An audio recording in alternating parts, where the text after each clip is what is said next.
반갑습니다. SGM 대리점장 전영환입니다.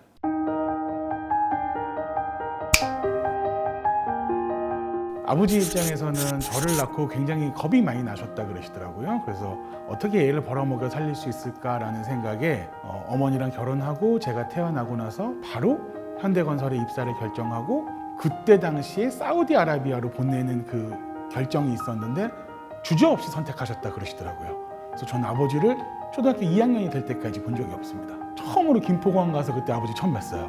최근에 코로나 때문에 진짜 돌아가실 뻔하셨어요. 그러니까 원래도 현대건설을 그만두시게 된 이유가 크레인이 앞에서 물건을 들어올리면 뒤에 동그란 추 같은 게 있거든요.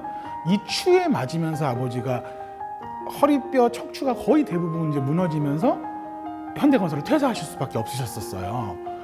그런 아버지가 몸도 안 좋고 관절도 안 좋고 이것저것 하기가 어려워서 누워 계시는데 코로나까지 발병을 해갖고 폐로 전이됐다고 해서 진짜 돌아가실 뻔했거든요.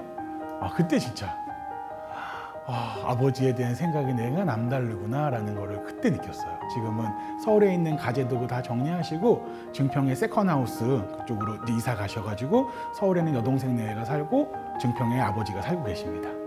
그때 당시가 그런 시기였어요. 아버지 입장에서는 현대건설에서 이제 몸이 다 망가져서 들어오셨잖아요. 수술을 하고 한 분이 병원에 누워서 수술을 하고 간병을 하기 시작하면 사실은 그렇게 여유가 있는 상황이 되지는 않습니다. 뭐 그게 얼마를 벌어놨든 얼마가 회사에서 지원이 되든 어떤 상황이 되든 간에 일단 그때 당시에 먼저 결제해야 되는 건 저희 가정이었고 가게였던 거죠. 그러다 보니까 집에 돈이 없구나, 내가 예전처럼 쓸 수 있는 이라고 생각하는데 제가 써왔던 그만큼 있을 거 아니에요.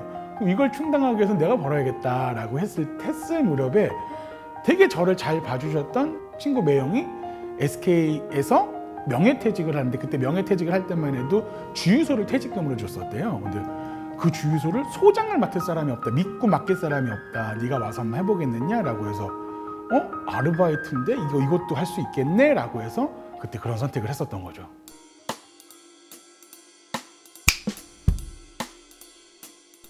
그게 주유소에서 일을 하다가 주유소가 점점 안 돼가는 게 눈에 보이는 거예요. 기름값 규제가 생기고 세금 규제가 생기고 뭐 하면서 기름값에 대해서 그 주유소에서 자유롭게 벌 수 있는 것들이 점점 줄어들더라고요.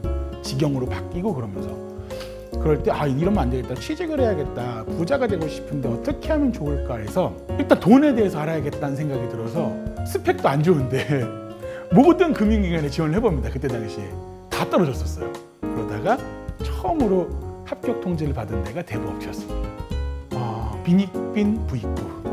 부자들은 부자 될 수밖에 없고 가난한 사람들은 더 가난해질 수밖에 없겠구나를 되게 많이 느꼈던 시절이었어요. 조금 이제 시간이 지나서 금융기관에 들어갔더니 너무 정치가 심한 거예요. 위로 아래로 고객으로 이런 정치질 속에서 너무 지쳐가고 있을 때 제가 다니던 은행에서 제가 지금 진행하고 있는 대출을 모두 스탑시키는 사례가 발생을 합니다. 그래서 이게 왜 그런 거냐라고 했더니 정부에서 이 대출 규제가 일어났기 때문에 지금 네가 하고 있는 모든 대출을 금지해라고 하는 거예요. 그러니까 제 뜻도 아니고 제 노력도 아니고 그냥 정부에서 이런 방침을 발표하면 내가 속절없이 무너지네? 이런 생각이 들어서 이거 어떻게 하지라고 했을 때 이 능력, 제가 자금을 조달할 수 있는 이 능력을 가지고 컨설팅을 진행해보면 어떻겠냐는 또 리크루팅을 받고 컨설팅 회사로 이직을 했고 컨설팅 회사에서 또 일을 하다 보는데 회사에 들어가다 보니까 회사가 가진 능력이 있고 제가 가진 능력이 있어서 이거를 쉐어하는 구조더라고요. 근데 어느 정도 또 그 컨설팅에서 5, 6년이 지나다 보니까 이제 머리는 크고 돌아가는 구조를 하니까 이거 혼자 하면 내가 다 먹을 수 있겠다 싶어서 얼른 나와서 회사를 차려가지고 쫄딱 망했죠.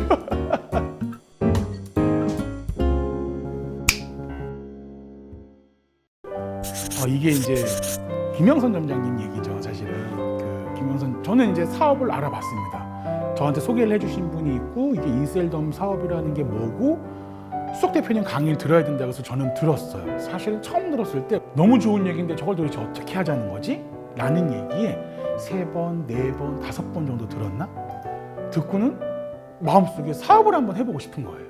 근데 내가 할 수 있는 건 아닌 것 같아요.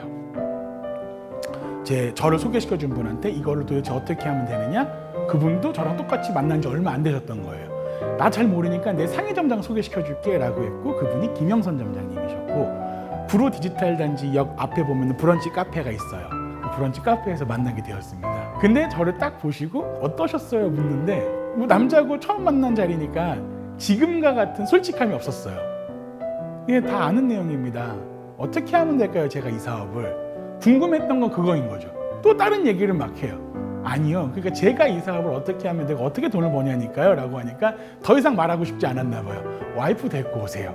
나는 한마디에 아, 이게 정답이겠구나 라고 싶어서 그때부터 엄청 괴롭혔습니다. 와이프 회사는 외국계 회사고 회계부서에 있고 연말 마감, 월 마감, 주 마감, 일 마감 이런 것들 때문에 월말이나 연말에는 엄청 바쁘거든요. 근데 12월 달이잖아요. 매일 전화했던 것 같아요. 언제 쉬어? 언제 쉬어?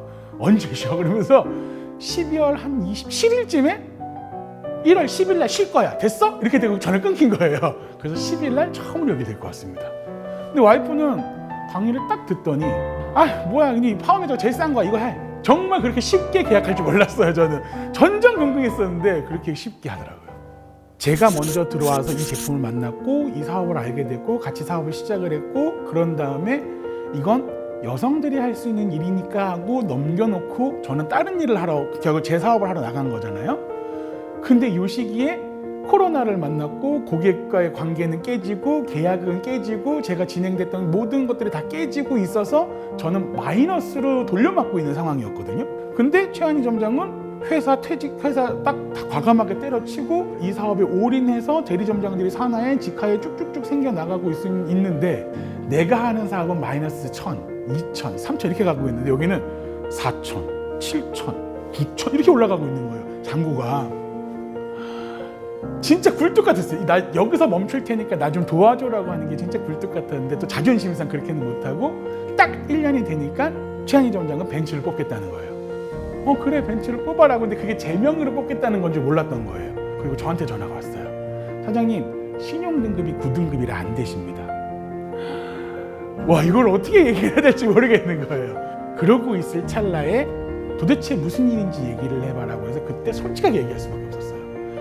사실은 이만저만해서 빚이 이만큼 있는데 내가 저축은행 것까지 돌려 쓰다 보니까 신용등급이 떨어져서 리스를 받지 못하게 됐다라고 했을 때 다음 날이었나요? 다음 날 4,970만 원. 오빠 빚이 얼마야? 그래서 4,970만 원이야 했더니 다음 날 바로 입금해 줬어요. 전 이게 SGM 그룹의 힘이라고 생각하는 사람입니다. 사업 전에 이셀덤은 저한테 그냥 이거 돈 되겠네였어요. 이거 돈 되고 내가 지금까지 꿈꿔왔었던 경제적 자유와 시간적 자유를 얻을 수 있는 일이네라고 생각하는 게 전부였어요. 이셀덤 사업이 시작되니까 내가 얼마나 잘못 살아왔는지를 깨닫게 된 거예요. 진짜 그걸 깨닫는 게 가장 커요. 수석 대표님의 의식전환 강의, 그리고 또 이곳에서 잘 되시는 분들의 공감소통 강의, 그런 강의와 강연들, 세미나들에 대한 공통점을 모아보면 예전과 3차 산업시대처럼 예전처럼 무언가 좋은 제품을 발굴해서 남들보다 좀 싸게 팔면 순식간에 돈을 벌 수 있는 그런 구조는 세상에 이제는 없어진 것 같더라고요. 다만 좋은 사람이 되어서 좋은 사람들과 관계를 맺어가고 그 관계 속에서 너와 협력해서 부를 이뤄나갈 때 어마어마한 부가 이루어진다는 걸 깨달은 게 저한테 가장 큰 변화예요. 이걸 깨달았다는 게 저한테는.